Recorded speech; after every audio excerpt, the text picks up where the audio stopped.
Rail ಬಿಡ್ತಾ ಇದೀನಿ. Hello hi neutral ಅಲ್ಲಿ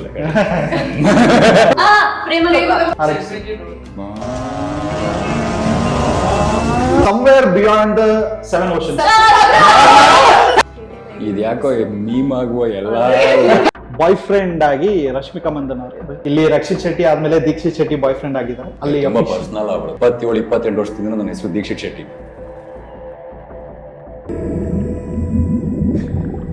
ಹಾಯ್ ಎಲ್ರಿಗೂ ನಮಸ್ಕಾರ. ನೀವು ನೋಡ್ತಾ ಇದ್ದೀರಾ ನಮ್ಮ KFI. ನಾನು ಆಂಕರ್ ರಂಗನಾಥ್ ಗೌಡ.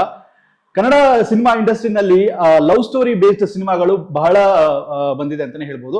ಅಂಡ್ ಅಂತಹ ಒಂದು ಲವ್ ಸ್ಟೋರಿಗಳನ್ನ ನಾವು ತಗೊಂಡ್ರೆ ಪ್ರೇಮಲೋಕದಿಂದ ಹಿಡಿದು ಇವತ್ತಿನ KTM ವರ್ಗುನು ಕೂಡ ವಿಭಿನ್ನವಾದಂತಹ ವಿಶೇಷವಾದಂತಹ ಒಂದು ಕಥೆಗಳನ್ನ ಹೊಂದಿದೆ ಅಂತಾನೆ ಹೇಳ್ಬೋದು. ಸೊ ಹಾಗಾದ್ರೆ ಈ KTM ಬೈಕು ನಮ್ಮ ಎಲ್ಲಾ ಪಡ್ಡೆ ಹುಡುಗರಿಗೆ ಸಿಕ್ಕಾಪಟ್ಟೆ ಫೇವ್ರೇಟ್ ಅಂತಾನೆ ಹೇಳ್ಬೋದು. ಅದರ ಒಂದು ಸ್ಟೈಲು, ಲುಕ್ಸ್ ಮತ್ತೆ ಅದ್ರ ಸೌಂಡ್ ಕೂಡ ಸಿಕ್ಕಾಪಟ್ಟೆ ಹಾವಳಿ ಕೊಡ್ತಾ ಇರುತ್ತೆ ಎಲ್ಲಾ ರೋಡ್ಗಳಲ್ಲೂ. ಆಂಟಿದಿರು ಇವ್ರಿಗೆ ಬೈಕ್ಗಳಂತಹ ಬೈಕ್ಗಳು ಸಿಕ್ಕಾಪಟ್ಟೆ ಜಾಸ್ತಿ ಇರುತ್ತೆ.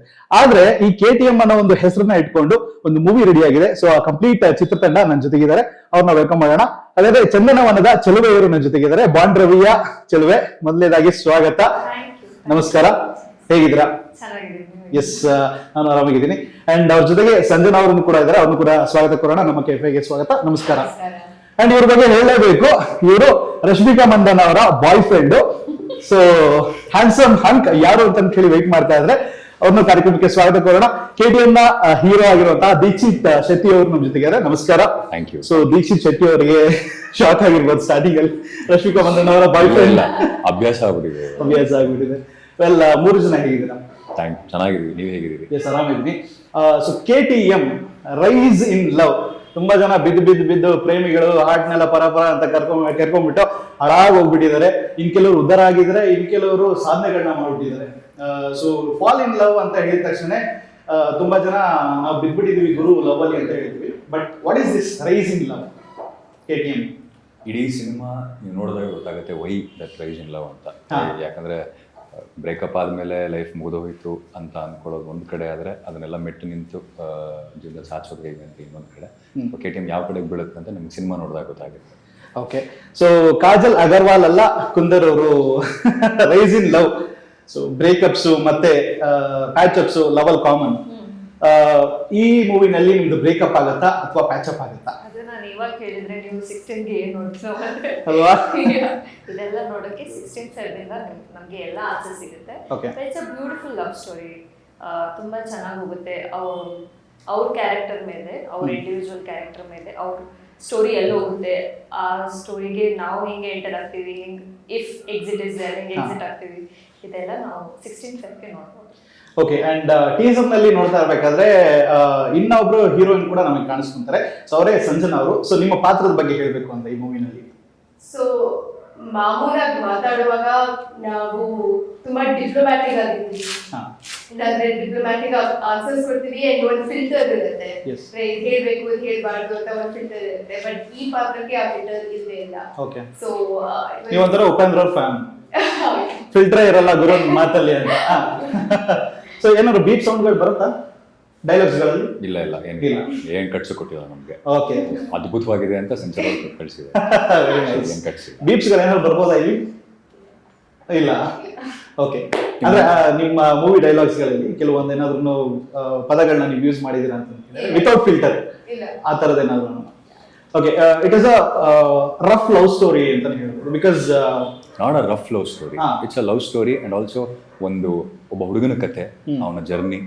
ಅವ್ರು ಹೇಳೋದ ಹಾಗೆ ಆ ಕಥೆಯಲ್ಲಿ ಹೋಗ್ತಾ ಪಾತ್ರಗಳು ಹೇಗೆ ಬರ್ತವೆ, ಆ ಪಾತ್ರಗಳು ಅಂಡ್ ಆ ಪಾತ್ರಗಳು ಏನು ಇಂಪ್ಯಾಕ್ಟ್ ಮಾಡುತ್ತೆ ಮುಖ್ಯ ಪಾತ್ರಕ್ಕೆ, ಅಂಡ್ ಅದ್ರ ಜೊತೆಗೆ ಹೇಗೆ ಆ ಪಾತ್ರಗಳು ಎಕ್ಸಿಟ್ ಆಗ್ತವೆ, ಅದಾದ್ಮೇಲೆ ಇವನ್ ಮುಂದೆ ಜೀವನ ಹೇಗೆ ನಡೆಯುತ್ತೆ, ಈ ಥರದ್ದು ಒಂದಿಷ್ಟು ಅಂಶಗಳಿವೆ. ಇದನ್ನ love story, yes 100% it's a love story. But ಅಷ್ಟೇನಾ? ಖಂಡಿತ ಅಲ್ಲ. ಸೊ ಲವ್ ಸ್ಟೋರಿ ಇದೆ, ಬಟ್ ಅಷ್ಟೇನಾ? ಖಂಡಿತ. ಇದು ಬಿಟ್ಟು ಬೇರೆ ಅಂಶಗಳು ಬಹಳಷ್ಟು ಚೆನ್ನಾಗಿ. ಎಸ್, ಹುಡುಗರಿಗೆ ಕೈ ಕೊಡೋದಕ್ಕೆ ಒಂದು 5 ರೀಸನ್ಗಳು ಕೊಡಿ. ಇದೆಲ್ಲ ಬರೀ ನ್ಯಾರೇಟಿವ್. ಓಕೆ, ಇದು ಸುಮ್ಮನೆ ಹುಡುಗರು ಅವ್ರ ಈಗೋ ಬೂಸ್ಟ್ ಮಾಡಕ್ಕೆ ಅಷ್ಟೇ. ಕಾರಣ ಇಲ್ಲದೆ ಬಿಟ್ಟೋದ್ಲು ಗುರು ಅಂತ ಹೇಳಿ ಹುಡುಗರು ಸಿಕ್ಕಾಪಟ್ಟೆ ರೀಸನ್ ಕೊಡ್ಬೇಕಲ್ಲ, ಅದಕ್ಕೆ ಅದು ಕೊಡ್ತಾರೆ ಅಷ್ಟೇ. ಹೌದಾ ದೀಕ್ಷಿತ್ ಅವರೇ? ನನಗೆ ಗೊತ್ತಿಲ್ಲ ಸರ್. ಸೊ 3 ಜನಕ್ಕೆ ಟೋಟಲ್ ಓವರ್ ಆಲ್ ಹೇಳ್ಬೇಕು ಅಂದ್ರೆ ಎಷ್ಟು ಪ್ರಪೋಸಲ್ಸ್ ಬಂದಿರ್ಬೋದು ನಿಮಗೆ ಕಾಲೇಜ್ ಡೇಸ್ ಅಥವಾ? ಇಲ್ಲಪ್ಪ, ನನಗೆ ಏನೂ ಬಂದಿಲ್ಲ. ಹೌದಾ? No. ನಾವು ಸಿಂಗಲ್, ನಮ್ಗೆ ಯಾರು ಬೀಳ್ತಾರೆ ಅಂತಾನೆ ಹೇಳ್ತೀರಾ ನೀವು? ಸೊ ದೀಕ್ಷಿತ್ ಅವ್ರಿಗಂತೂ ನಿಮ್ ಕಡೆಯಿಂದ ಗೆಸ್ ಮಾಡಿ ಎಷ್ಟು ಬಂದಿರ್ಬೋದು ಪ್ರಪೋಸಲ್ಸ್ ಅಂತ? I have no idea. Every now and then ಅವ್ರ ಇನ್ಸ್ಟಾಗ್ರಾಮ್ ಅಕೌಂಟ್ ಅಲ್ಲಿ ಅವರು ಇನ್ಬಾಕ್ಸ್ ಅನ್ನೋ ಒಂದು ಚಿಕ್ಕದ ಏನೋ ಒಂದು ಐಕಾನ್ ಇರುತ್ತಲ್ಲ, ಅದು ಓಪನ್ ಮಾಡಲ್ಲ ಅನ್ಸುತ್ತೆ. ಫೋಲ್ಡರ್ ಮಾಡ್ಬೇಕಂದ್ರೆ ಹಾ, ಕಾಲೇಜಲ್ಲಿ ಇದ್ದಾಗ ನನ್ನ ನಿಜವಾಗ್ಲೂ ಯಾರು ಬಂದು ಮಾತಾಡಿಸ್ತಾ ಇರಲಿಲ್ಲ. ಓಕೆ. ನಾನು ಹೋಗಿ ಯಾರನ್ನೂ ಮಾತಾಡಿಸ್ತಾ ಇರಲಿಲ್ಲ. ಸೊ ಈ ದಿಯಾ ಮೂವಿನಲ್ಲಿ ಒಂದು ಇಂಟ್ರೋವರ್ಟ್ ಕ್ಯಾರೆಕ್ಟರ್ನ ಪ್ಲೇ ಮಾಡಿದ್ರಲ್ಲ, ಅದೇ ತರ ಇರ್ತಾ ಇದ್ರ ಹೇಗೆ ಅಂತ? ಸ್ವಲ್ಪ ಜಾಸ್ತಿ ಹಾಗೇನೆ. ನಾನು ಯಾರನ್ನೂ ತುಂಬಾ ಮಾತಾಡ್ಸ್ತಿದ್ದೆ, ಭಯ ನನಗೆ. ಯಾರು ಮಾತಾಡಿಸ್ತಾ ಇರಲಿಲ್ಲ. ಅವರು ಬಂದು ಯಾರು ನನ್ನ ಮಾತಾಡಿಸ್ತಾ ಇರಲಿಲ್ಲ. ಭಯ ಅಂತಲ್ಲ, ಕೆಟ್ಟದಾಗಿದ್ದೆ ಅವಾಗ. ಈಗ ಚೆನ್ನಾಗಿದ್ದೀನಿ ಅಂತಲ್ಲ, ಬಟ್ ಈಗ ಅವರೆಲ್ಲ ಎಷ್ಟು ಹುಡ್ಕೊಂತ ಇರ್ತಾರೆ ಅಂದ್ರೆ, ಗುರು ಇವ್ನು ನನಗೆ ಸಿಕ್ಲಿಲ್ವಾ, ನಾನೇ ಕಾಳಾಗ್ಬೋದಾಗಿತ್ತಲ್ಲ, ನಾನೇ ಪ್ರಪೋಸ್ ಮಾಡ್ಬೋದಾಗಿತ್ತಲ್ಲ ಅನ್ನೋದು ಇದೇ ಇರುತ್ತಲ್ವಾ? ಚೆನ್ನಾಗಿರೋದು ಒನ್ ಆಫ್ ದ ಕ್ರೈಟೀರಿಯಾ ಅಷ್ಟೇ. ಓಕೆ. ಆದ್ರೆ ಹಿಂದೆ ಸಾಕಷ್ಟು ಚೆಕ್ ಮಾಡೋದಕ್ಕೆ ಎಲ್ಲ ವರ್ಕೌಟ್ ಆಗ್ಬೇಕು. What is that 5 things that you see in a guy? ನೀವು ಚೆಕ್ ಲಿಸ್ಟ್ಗೆ ಓಕೆ ಅಂತ ಕೇಳೋದಾದ್ರೆ? ಆನೆಸ್ಟ್ಲಿ ನನ್ನ ಪ್ರಕಾರ ಈ ಚೆಕ್ ಲಿಸ್ಟ್ ಎಲ್ಲ ವರ್ಕ್ ಆಗಲ್ಲ. ಅಂದ್ರೆ ಕಂಪ್ಯಾಟಿಬಿಲಿಟಿ ಇರ್ಬೇಕಷ್ಟೇ. Okay. ಅಂಡ್ ನಮ್ಮ ಮನ್ಸಲ್ಲಿ ಏನೋ ಒಂದಿರುತ್ತೆ ಚೆಕ್ ಲಿಸ್ಟ್ ಮಾಡ್ಬೇಕು ಅಂತ, ಬಟ್ ರಿಯಲ್ ಲೈಫ್ ಅಲ್ಲಿ ಹಾಗೆ ವರ್ಕ್ ಆಗಲ್ಲ ಇನ್ ಮೈ ಒಪಿನಿಯನ್. ಅಂಡ್ ನಿಮ್ಮಿಬ್ರಿಗೂ ಗೊತ್ತಿರೋ ಹಾಗೆ ಒಂದು ಪ್ಯಾನ್ ಇಂಡಿಯಾ ಸ್ಟಾರ್ ಅಂತಾನೆ ಹೇಳ್ಬೋದು ಇವಾಗ ದೀಕ್ಷಿತ್ ಅವರು. ಸೊ ಈ ಸಿನಿಮಾ ರಿಲೀಸ್ಗೆ ಮುಂಚೆನೆ ಅಂದ್ರೆ ಶೂಟಿಂಗ್ ಆಗೋ ಟೈಮ್ನಲ್ಲಿ ಅವರು ದಸರಾ ಶೂಟ್ ಮಾಡ್ತಾ ಇರಲಿಲ್ಲ ಅನ್ಸುತ್ತಲ್ವಾ? ಸೊ ದಸರಾ ಶೂಟಿಂಗ್ ಆಗುತ್ತೆ. ಓಕೆ, ಬಟ್ ಅದಾದ್ಮೇಲೆ ಗೊತ್ತಾದ ನಂತರ what was your reaction? Dheekshith ಇವಾಗ ಪ್ಯಾನ್ ಇಂಡಿಯಾ ಸ್ಟಾರ್ ಆಗಿದ್ದಾರೆ. ತುಂಬಾ ಖುಷಿ ಆಯ್ತು, ಬಿಕಾಸ್ ಅವರು ಎಷ್ಟು ಹಾರ್ಡ್ ವರ್ಕಿಂಗ್ ಇದ್ದಾರೆ, ಎಷ್ಟು ಡೆಡಿಕೇಟೆಡ್ ಇದ್ದಾರೆ ಅಂತ ನಾವು ಮುಂಚೆನೆ ನೋಡಿದ್ವಿ ಅಲ್ವಾ.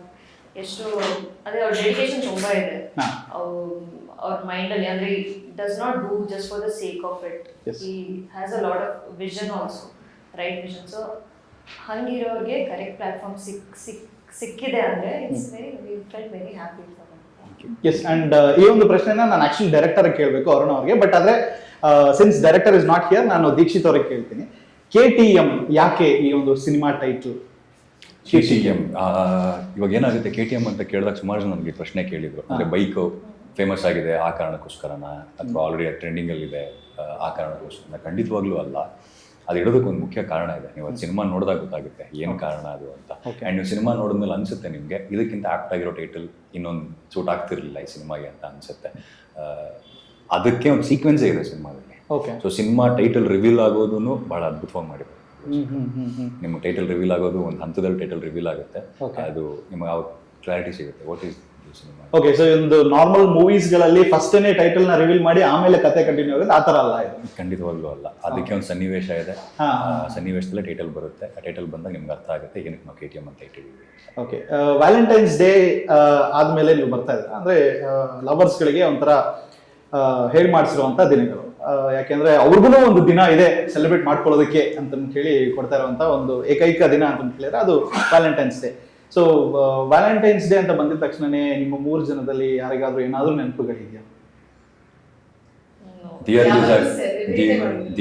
ಫೆಬ್ರವರಿ 9th ರಿಲೀಸ್ ಆಗಿದೆ. ಏನೋ ಈ ಫೆಬ್ರವರಿ ಮಾರ್ಚ್ ತಿಂಗಳುಗಳು ದಸರಾ ಆಗಿರ್ಬೋದು, ದಿಯಾ ಆಗಿರ್ಬೋದು, ಆ್ಯಂಡ್ ನಾಗಿಣಿ ಶುರುವಾಗಿದ್ದು ಫೆಬ್ 7th ಅಂತ ಅನ್ಸುತ್ತೆ ನಾಗಿಣಿ ಶುರುವಾಗಿದ್ದು, ಅಥವಾ 16th if I am not wrong, correct. So 2016 Feb 16 ಅನ್ಸುತ್ತೆ ನಾಗಿಣಿ ಶುರುವಾಗಿದ್ದು. ಸೊ ಈ ತಿಂಗಳುಗಳಲ್ಲಿ ನನಗೇನೋ ಅದು ರಿಲೀಸ್ ಆಗಿರೋ ಪ್ರಾಜೆಕ್ಟ್ಗಳು ತುಂಬ ಚೆನ್ನಾಗಿ ಕೈ ಹಿಡಿದಿದೆ. The valentine boy Dheekshith Shetty.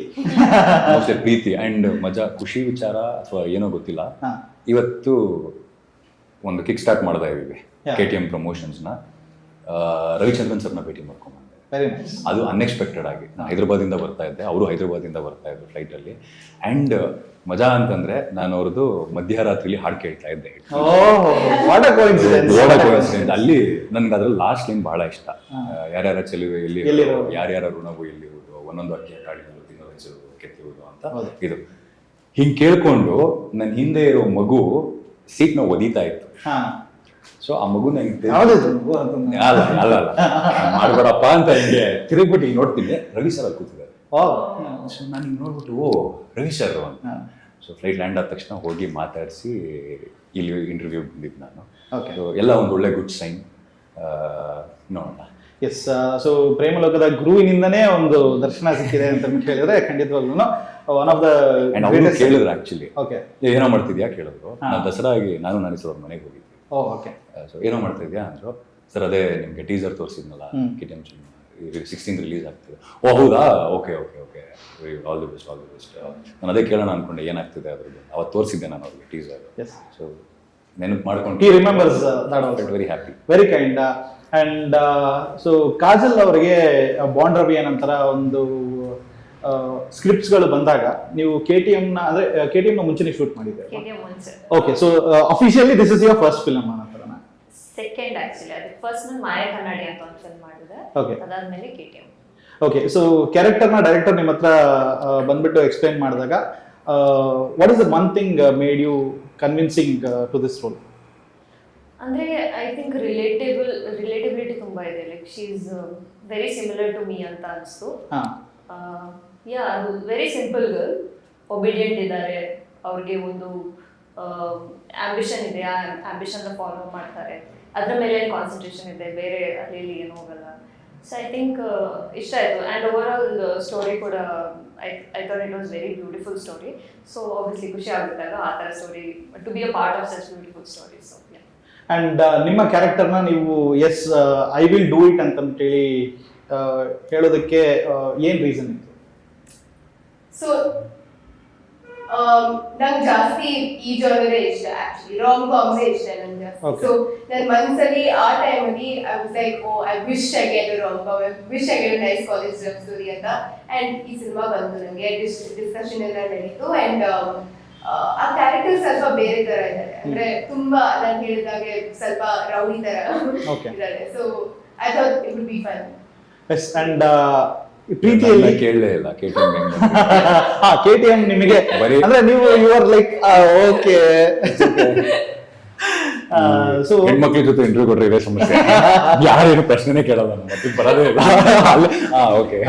So ಇವಾಗ ನೀವು already your uh well established serial artist. ಇಲ್ಲ, serial artist. Yes. But KTM I want to tell you, Raksha ಅವ್ರನ್ನ ಫಸ್ಟ್ ಮೀಟ್ ಮಾಡಿದ್ದು. KTM ಮಾಡುವಾಗ ರಕ್ಷಾ, ನಮ್ಮ ಕೋ ಪ್ರೊಡ್ಯೂಸರ್ ರಕ್ಷಾ ಸರ್ನ ಮತ್ತೆ ಅರುಣ್ ಸರ್ನ ಭೇಟಿ ಮಾಡಿದೆ. ಓಕೆ. ದಿಯಾ ಇನ್ನೂ ರಿಲೀಸ್ ಆಗಿರಲಿಲ್ಲ. 2019 ನಾವು ಫಸ್ಟ್ ಶೆಡ್ಯೂಲ್ ಮಾಡಿದ್ದು. ಆವಾಗ ಸೀರಿಯಲಲ್ಲಿ ನೋಡಿದ್ವಿ, ಈ ಪಾತ್ರಕ್ಕೆ ಸೂಟ್ ಆಗಬಹುದು ಅಂತ ಅನಿಸುತ್ತೆ ಅಂತ ಹೇಳಿದರು. ಸೊ ಅಲ್ಲಿಂದ ಅವರು ಒಂದು ಲೈನ್ ಹೇಳಿ ನನಗೆ ಇಮೋಷ್ನಲ್ ಬಿಟ್, ಈ ಸಿನಿಮಾದಲ್ಲಿ ಇಮೋಷ್ನಲ್ ಬಿಟ್ ಬಹಳ ಒಂದು ಇಂಪಾರ್ಟೆಂಟ್ ರೋಲ್ನ ಪ್ಲೇ ಮಾಡುತ್ತೆ, ಆ ಬಿಟ್ನ ವಿಡಿಯೋ ಮಾಡಿ ಕಳಿಸಿ ಅಂತ ಹೇಳಿದ್ರು. ಓಕೆ. ನಾನು ಆಡಿಷನ್ ಕೊಟ್ಟು ಸೆಲೆಕ್ಟ್ ಆಗಿದ್ದು KTM. ಓಕೆ. ಸೊ ತುಂಬಾ ಜನ ಈಸಿಯಾಗಿ ಬಂದ್ಬಿಡ್ತು ಹಂಗೆ. Definitely no. ಆಡಿಷನ್ ಕೊಟ್ಟು ಒಂದು 3 ವಿಡಿಯೋಸ್ ಕಳಿಸಿದ್ದೀನಿ, if I am not wrong. ಬೇರೆ ಬೇರೆ ಥರ ಇನ್ಪುಟ್ಸ್ ತೊಗೊಂಡು ಒಂದು 3 ವಿಡಿಯೋಸ್ ನಾನು ಶೂಟ್ ಮಾಡಿ ಕಳಿಸಿದ ಮೇಲೆ I want it to KTM. ಮೂವಿನಲ್ಲಿ ನಾವು 2 or 3 ಡಿಫ್ರೆಂಟ್ ಶೇಡ್ ನಲ್ಲಿ ನಾವು ನಿಮ್ಮನ್ನು ನೋಡ್ಬೋದು. ಒಂದು ಸ್ವಲ್ಪ ಕುರ್ಚಿಲ್ ಗಡ್ಡ ಬಿಟ್ಕೊಂಡು, ಅಂಡ್ ಇನ್ನೊಂದು ಕಂಪ್ಲೀಟ್ ಕ್ಲೀನ್ ಶೇವ್, ಇನ್ನೊಂದು ಬ್ಲೀಡ್ ದೇವದಾಸನ ಲುಕ್. ಸೊ ನಿಮಗೆ ಯಾವ ರೋಲ್, ಈ ಮೂರು ಶೇಡ್ ನಲ್ಲಿ ಯಾವ ಒಂದು ಶೇಡ್ ತುಂಬಾ ಕಷ್ಟ ಅನ್ನಿಸ್ತು ಮಾಡೋದಕ್ಕೆ, which one did you enjoy more? ಕಷ್ಟ ಅಂತ ಅನ್ನೋದಕ್ಕಿಂತ 3 ಚಾಲೆಂಜಿಂಗ್ ಆಗಿತ್ತು. ಓಕೆ. ನಾನು ಆಗಲೇ ಇನ್ನೊಂದು ಇಂಟರ್ವ್ಯೂಲಿ ಹೇಳ್ತಾ ಇದ್ದೆ, ಇವಾಗ ಚಿಕ್ಕ ಹುಡುಗನ ರೋಲ್ ಮಾಡಬೇಕು ಅಂದಾಗ ಬರೀ ಗಡ್ಡ ಮತ್ತು ಮೀಸನ್ ಶೇವ್ ಮಾಡ್ಕೊಂಡು ಬಂದರೆ ಚಿಕ್ಕ ಹುಡುಗರ ಹತ್ರ ಕಾಣಲ್ಲ. ಅದಕ್ಕೆ ಅದ್ರದ್ದು ಮ್ಯಾನರಿಸಮ್ ಇರುತ್ತೆ, ವೆಯ್ಟ್ ಲಾಸ್ ಮಾಡಬೇಕಾಗಿರುತ್ತೆ. ಸೊ ವೆಯ್ಟ್ ಲಾಸ್ ಮಾಡಿದ್ದೆ, ಆ್ಯಂಡ್ ಅದು ಮಜಾ ಕೊಡ್ತು ನನಗೆ. ಚಿಕ್ಕ ಹುಡುಗರನ್ನ ನೋಡ್ತಾ ಇದ್ದೆ, ಕಾಲೇಜ್ ಹುಡುಗರದ್ದು ಒಂದಿಷ್ಟು ಬಿಹೇವಿಯರ್ ನೋಡ್ತಾ ಇದ್ದೆ. ಆ್ಯಂಡ್ ಆ ಟೈಮಲ್ಲಿ ನನಗೆ ಬಹಳ ಸೂಕ್ಷ್ಮವಾಗಿ ನಾನು ಅಬ್ಸರ್ವ್ ಮಾಡಿದ್ದು, ನನ್ನ ಅಂಕಲ್ ಮಗ ಒಬ್ಬ ಇದ್ದ. ಅವನಲ್ಲಿ ಒಂದು 4th 5th ಸ್ಟ್ಯಾಂಡರ್ಡ್ ಇದರಲ್ಲಿದೆ. ನಾನು ಅಷ್ಟು ಚಿಕ್ಕೋನಲ್ಲ, ಬಟ್ ಆದರೂ ಅವನೊಂದು ಇಷ್ಟು ಎಕ್ಸ್ಪ್ರೆಷನ್ಸು ನನಗೆ ವಾವ್ ಅಂತ ಅನ್ನಿಸ್ತು. ಇದನ್ನ ಎತ್ಕೋಬೋದು ನಾನು, ಇದನ್ನೊಂಚೂರು ಇದು ಮಾಡ್ಬೋದು ಅಂತ. ಒಂದು ಸೆಕೆಂಡ್ ಈ ಕಡೆ ದೇವದಾಸ್ ಏನು ಹೇಳ್ತಾರೆ, ಕುಡ್ಕೊಂಡ್ ರೋಲಿಗೆ ಬಂದಾಗ ಅಲ್ಲಿ ಬೇರೆ ಥರದ್ದೇ ಮನಸ್ಥಿತಿ, ಬೇರೆ ಥರದ್ದೇ ಮ್ಯಾನರಿಸಮು, ಆ್ಯಂಡ್ ಎಲ್ಲವೂ ಕಂಪ್ಲೀಟ್ ಇದಕ್ಕಿಂತ ಇದು ಆಪೋಸಿಟ್ ಆಗಿರಬೇಕಾಗಿತ್ತು. ಮತ್ತೆ ವೆಯ್ಟ್ ಗೇನ್ ಮಾಡಬೇಕಾಗಿತ್ತು. ಆ್ಯಂಡ್ ಅದ್ರ ಜೊತೆಗೆ ಕುಡಿದ ಮೇಲೆ ಏನಾಗುತ್ತೆ ಅನ್ನೋಂಥ ಒಂಚೂರು ಗೊತ್ತಾಗಬೇಕಿತ್ತು. ಸ್ವಲ್ಪ ಕುಡಿಯೋದಕ್ಕೂ ಇಷ್ಟು ಕುಡಿದ್ರೆ ಏನಾಗುತ್ತೆ, ಇಷ್ಟು ಕುಡಿದ್ರೆ ಏನಾಗುತ್ತೆ, ಇಷ್ಟು ಕುಡಿದ್ರೆ ಏನಾಗುತ್ತೆ. ಸೊ ಕುಡಿತಾ ಹೋಗಿ ಬರೀ ಕುಡ್ಕೊಂಡೇ ಇದ್ರೆ ಏನಾಗುತ್ತೆ ಅನ್ನೋದು ನೋಡಬೇಕಿತ್ತು. ಅದರೊಂದಿಷ್ಟು ಪ್ರಿಪ್ರೇಷನ್ಸ್ ಆಗಿತ್ತು. ಸೊ ಪ್ರತಿ ಪಾತ್ರಕ್ಕೂ ಸಾಕಷ್ಟು ಪ್ರಿಪ್ರೇಷನ್ಸ್ ಆಗಿದೆ. ಆ್ಯಂಡ್ ಅದಕ್ಕೆ ಮೋಸ್ಟ್ಲಿ ಈ ಸಿನಿಮಾ ಇಷ್ಟು ಟೈಮ್ ತೊಗೊಂಡಿದ್ದು. ಈಗ ಸುಮಾರು ಜನ ಹೇಳ್ತಾರೆ, ಯಾಕೆ ಇಷ್ಟು ಟೈಮ್ ತೊಗೊಂಡ್ರಿ, ಬೇಗ ಮಾಡ್ಬೋದಿತ್ತು, ಬೇಗ ಇದು ಮಾಡ್ಬೋದಿತ್ತು. ಬಟ್ ಸ್ಕ್ರಿಪ್ಟ್ ಡಿಮ್ಯಾಂಡ್ ಮಾಡ್ತು ಅಷ್ಟು ಟೈಮ್ನ. ಅಂಡ್ ಆ ಒಂದು ಟ್ರಾನ್ಸ್ಫಾರ್ಮೇಶನ್ ಕೂಡ ಬೇಕಾಗುತ್ತೆ ಬಿಕಾಸ್ ಜಸ್ಟ್ ಬೈ ಲುಕ್ಸ್ ನೀವು ಬೇಕಾಗುತ್ತೆ ಅಂತ ಹೇಳಿದ್ರು ಇಟ್ ಟೇಕ್ಸ್ ಮಂತ್ಸ್ ಟುಗೆದರ್. ಮತ್ತೆ ಫಿಸಿಕಲ್ ಟ್ರಾನ್ಸ್ಫಾರ್ಮೇಶನ್ ಕೂಡ ಬೇಕಾಗಿರೋದ್ರಿಂದ ಅಷ್ಟಾಗುತ್ತೆ. ಅಂಡ್ ಮೂವಿನಲ್ಲಿ ಒಂದು ಇಂಟೆನ್ಸ್ ಸೀನ್ ಇದೆ ವಿಚ್ ಇಸ್ ಆಕ್ಚುಲಿ ಯಾವುದೇ ಕ್ಯಾರೆಕ್ಟರ್ಗೆ ಬಂದ್ರು ಕೂಡ ಇಟ್ ಡಿಮ್ಯಾಂಡ್ಸ್ ಅಂತ ಹೇಳಿದ್ರೆ ಮಾಡಲೇಬೇಕಾಗತ್ತೆ. It is a lip kiss scene. I mean so general ಆಗಿ ಅದು ಅಂತ ಹೇಳಿ ಬಂದ್ರೆ ಪಡ್ಡೆ ಹುಡುಗರು ನಮ್ಮಂತವ್ರು ಎಲ್ಲರೂ ಕೂಡ ತುಂಬಾ ಇಂಟ್ರೆಸ್ಟಿಂಗ್ ಆಗಿ ನೋಡ್ತಾರೆ. ಸೊ ಆಟೋದೊಳಗಡೆ ನಡೆಯುವಂತ ಒಂದು ಸನ್ನಿವೇಶ. ಸೊ ಅದು ಯಾರ ಜೊತೆಗೆ ಇದ್ದಿದ್ದು? ಅದು ರಿವೀಲ್ ಮಾಡಿಲ್ಲ ಅವರು ನಮಗೆ ನೋಡೋದಕ್ಕೆ. ಅಲ್ಲ, ರಿವೀಲ್ ಮಾಡದೇ ಇರೋದೇ ಕಾರಣ ಇದೆ ಇಲ್ಲಿ. ಓಕೆ, ನೀವು ಅದೇ ಕಾರಣ ಇಲ್ಲಿ ಇಂಟರ್ವ್ಯೂ ಕೂತ್ಕೊಂಡು ಕೇಳಿದ್ರೆ ಮತ್ತೆ 16ನೇ ತಾರೀಕು ಅವ್ರು ಹೇಳಿದಾಗ 16ನೇ ತಾರೀಕು ಏನ್ ನೋಡ್ತೀರಾ ಮತ್ತೆ ಅಲ್ವಾ? ಅಲ್ವಾ? ಓಕೆ, 16ನೇ ತಾರೀಕು. ಎಸ್. ಸೊ ಈ ಒಂದು ಕ್ಯೂರಿಯಾಸಿಟಿ ಹುಡುಗರಿಗೆ ಎಲ್ಲಾರ್ಗೂ ಕೂಡ ಇದೇ ಇರುತ್ತೆ, ಯಾರು ಇರ್ಬೋದು ಅಂತ ಹೇಳಿ. Auto curiosity turn into a tickets. Crazy promotional tactics actually use ಮಾಡ್ತಾ ಇರೋದು. Very nice.